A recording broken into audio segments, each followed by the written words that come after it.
going to charge. The tariff sheet mentions the minimum fare for a certain route, maximum fare for a certain route, and they have this bucket system where through buckets they see how many seats are going to be allocated at a certain price. Not many would be knowing about this, but whenever you go to the website and you purchase a ticket, there is a clear tariff sheet that is mentioned there. But here the airlines also used to be doing their own chalaki. What they used to do, tariff sheet, because according to the law, they have to do it prominently somewhere, they have to display the tariff sheet.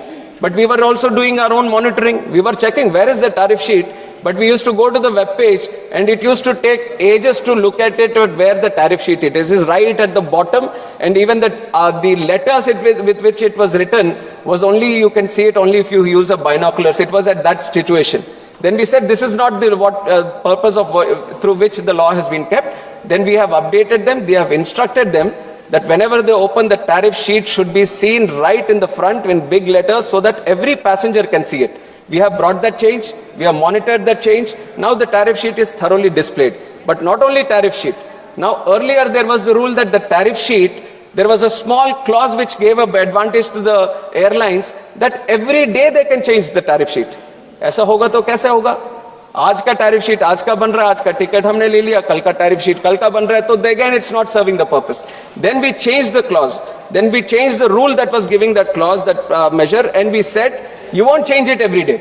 You won't change it every 24 hours. You will only change it every month, so that once the passenger sees at the head of the month, first week of the month, they have to give us the tariff sheet saying in that sector, in this month, how much are you going to charge, how many bucket charges you have. So everything the passenger should know on what charges it will be there. So we have changed it to 1 month. That is also a facility that the passenger will have. I would encourage more passengers to look into this tariff sheet, to look at how the pricing is done, what is the minimum bucket, what is the maximum bucket. And this we have done it last year itself, and we have observing some changes because it improves the monitoring mechanism that we have on these airlines and their tariff sheets. And also on top of this, there is a tariff monitoring unit that we have created in DGCA. And the purpose of this specifically is to look into what the pricing is and how the airfares are fixed. Are they following the tariff sheet or not? Are there abnormal situations that are being created? So specifically just for tariffs, we have created a tariff monitoring unit, and it has been strengthened time and again through various measures. And earlier, when it started with around 50 routes. But now we have expanded to 78 routes. We are also taking international sectors also right now to understand where and how these tariff fares are being changed and how they are being done. And the tariff monitoring unit, which is going to be a very important unit for us to monitor these tariffs, we are bringing in more IT tools. We are bringing in more technology so that the power at the TMU increases and they can analyze the fares in a very tech-based manner using the IT tools also to analyze. So that is one thing that we have done, and we are also improving the capacity with which TMU works, not only in the routes that are being covered, and also in the number of people that you are doing it. So this is one. And then the most important thing in civil aviation sector in the last 10 years, this is a success story that not only me, who is part of this government, can talk about. Everyone on both sides, all across this house, they can all speak about it, that the Udan scheme was one of the most successful scheme, not only for the country, but for people across the world that we can showcase to. Udan scheme has made democratized air travel in the country. The way we have brought inclusiveness in civil aviation is because of the Udan scheme. The number of unserved and underserved airports in the country, there was a big number. And there was a challenge for us because there were these airlines who were looking at commercial interests. Naturally, the airlines would look at viable routes to function. And that is the most metro routes or the tier 2 to metro routes. But we have been creating airports across the country, especially in the northeast, in our union territories, where they might be not viable to function, but still they need air connectivity. People were aspiring to have air connectivity in the country. So that was when our Honorable Prime Minister came up with this flagship scheme of Udan, Ude Desh Ka Aam Nagrik, and it has done wonders to civil aviation sector in this country. Whatever we experience, we have gone through different places now where people would have not ever thought that they would have an airport at that location. Because of the Udan scheme, we were able to start an airport there. Because of Udan scheme, we were able to start operations there. Today, almost 1 crore 57 lakh people have availed the benefit of Udan. More than 3,26,000 routes have taken over in Udan.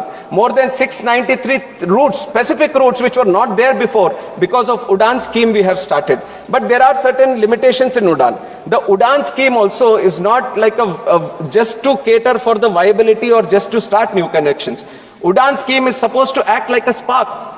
Wherever there is a route which is not functional, we wanted to start the route, bring in the viability, bring in people, attach them to aviation, attach them to air travel, and let the private sector take its place. It is with this idea that the Udan was brought in, and it was envisioned for 10 years. But I can tell you right now, madam, this in the last budget, Honorable Finance Minister Nirmala Sitharamanji, understanding the importance of this specific Udan scheme, because like I told, it is only for 10 years. So we were on the verge of completion of the Udan scheme, but she has made the provision that Udan is going to be expanded for 10 more years. This is a great thing for our civil aviation as we are trying to grow more and more in the next few years. Not only expansion for the next 10 years, but she has specifically mentioned that 120 new destinations are going to be covered. That is the strength that civil aviation has in this country. 120 new destinations. How many we have today? 164 airports. 164 is a vast network. But look at the capacity of the country. We are not stopping here. If we want to achieve Viksit Bharat, we have to connect each and every location as much as possible with civil aviation. In the next 10 years, we are going to do 120 destinations, and Udan is going to. And what is the biggest benefit Udan has done to the country? I've talked about many of them, but one of the biggest one is that new airlines have come in. New airlines, which many of you, because they operate in very specific sectors, you might not see them. Star Air is there, Fly 91 is there, India One is there. They might have very small operations, they might have a 9-seater or a 19-seater, but they are the ones who are connecting the tier 3 cities. They are the ones who are connecting the remotest parts. You would have never seen these kind of airlines come into the country. But it is because of Udan, they found a way to come in. Is it not what we want? This is exactly what we want. More airlines to come in. More competition to be there in the country. And Udan is specifically looking into that. Now in the last 10 years, if we can see so much success in Udan, with modifications on the Udan, which is going to facilitate for more people to come in, more competition to be there, more routes being established and more connectivity being established, imagine the kind of growth we can see with the new expanded Udan in the next 10 years. Definitely I see the vision that there are going to be more and more airlines coming in the future. I can assure the House that there will be more and more airlines with the Udan scheme also, that it's going to come. I've talked about the tier 2 city connections and tier 3 city connections through Udan, madam, and that we are going to expand. And also in this last 18 months of me being the minister, we have given NOC to 3 new airlines also. And 2 new airlines have also applied for NOC. So this is a continuous activity. We are engaging with the stakeholders. We are engaging with the market. We are creating that aspiration that if you want to be in this sector, this is the time that you want to start a new airline, because the demand is continuously growing. This is the approach of the government also, that we need more airlines. And not only this, I would also like the people here to understand the real bottleneck here. Airports we are creating. Airlines, we have the Udan scheme where we are encouraging, we are giving the viability and all that. Availability of the aircrafts is the serious issue that we all need to understand. There are only certain players across the world who are making these aircrafts. If I have a lot of money to buy aircrafts, if I go sit today that I'm going to start an airline today, I have the unlimited amount of money for me and I want to buy 100 or 200 aircrafts. I can't have this 100, 200 aircrafts right here, right now, today. Because the manufacturing at which it is going comes at a pace. Every month, there are certain factories that they have, there are certain assembly lines that they have. They can only, the throughput of these shops are only that much. And they are not only supplying for India, they are supplying for across the world. There is a huge demand in Gulf. There is a huge demand in Asia Pacific region, and everyone is having to wait for this. India is also waiting. How many orders do we have? 1,700 orders. 1,700 orders pending with Airbus, pending with Boeing, pending with other players. Once we get this, if let us say these 1,700 orders, which our airlines are doing it today, if they all come into our sector, then definitely it is going to benefit the passengers. But the bottleneck is not within the country or with the government or with the airlines. It is the availability of these airlines. We have recognized that. And that is exactly why this government has taken a stance that we are not going to only wait for these aircrafts to be built across. We are going to create a program where the aircrafts can be built in the country. We should have a made in India aircraft also, and that is the vision with which this government is moving. There is a Russian Sukhoi SJ-100, which is a regional aircraft. We are talking with them. HAL is engaging with them. They have gone into MOU. They are going to get the technology here so we can build the plane here. Embraer is a very good plane, very efficient plane. We are seeing Star Air, which is operating on Embraer, giving good connectivity to these tier 2 cities. They are also trying to increase increase their operations. We are talking with Embraer. We are telling them, please come to India and manufacture your shop here so that we can manufacture the aircrafts here. If you have 1700 demand for 1700 aircrafts in the future, and if you can get the companies to come and build in this own country, then imagine how much easier it is going to be for people who are airline operators here to get the aircrafts. We can have aircrafts being done here in this facility also being extended. And another type of cost, because these airlines, they run on very thin margins. That also we need to understand. And what are the challenges they face? They faced COVID. COVID was a time nobody was traveling, but they were there surviving. They were there paying salaries to their people. They've all gone through it, even though there was no single flight operating in certain days because of the lockdown. That is a phase that all the airlines had to pass through. And there are high costs of leasing. It is not that today I have the money and I'm buying a plane. There is a different strategy, financial strategy the airlines are using, not only in India, but across the world. They do leasing. Leasing is where I just rent the plane from someone else who has bought the plane, use it for a certain period of time, and I give it back to him. And this is the common strategy that you're observing in all the airlines. At one point of time, maybe 2 decades or 3 decades, 60 to 70% of them were being owned by the airlines and 30% were being done on leasing basis. Now today, 85% of the planes are being leased. So then we thought, why not we address the leasing part only? Then we observed how leasing industry is as compared to the global industry. There are certain hubs. Ireland is a hub, as a big hub, because they started very early. They have created all the regulations that are required. They have done with the taxation problems that are required, and they've created a hub for themselves. So anyone who wants to lease a plane, their first preference is they go to Ireland. And now UAE also, you have seen the demand that Gulf has created. UAE has created another hub for itself for becoming a leasing symbol. And then the Singapore is there. Singapore also kind of created. Why not India? This is the approach of our Honorable Prime Minister, that why not we should become a leasing industry, not only catering for our own demand, but for the entire world. Gift City was created with this whole idea that leasing industry should flourish here. And also we saw that the Cape Town Convention, through which the leasing industry, the compliance score which is seen across the world, that needs to be made into act. We didn't have an act, we didn't have any kind of legislation which was backing that Cape Town Convention. In December, both the houses, we have passed the bill and we have made the Cape Town Convention Act, the protection of aircraft objects, and now the compliance score for India in leasing has improved. So we are creating a presence in leasing. Now what happens with this? Now it will be easier for the companies, for the airline operators to lease planes. The cost will come down. So more people will be interested in this. This is also playing into the competition. This is also playing into creating more airlines to come into the picture.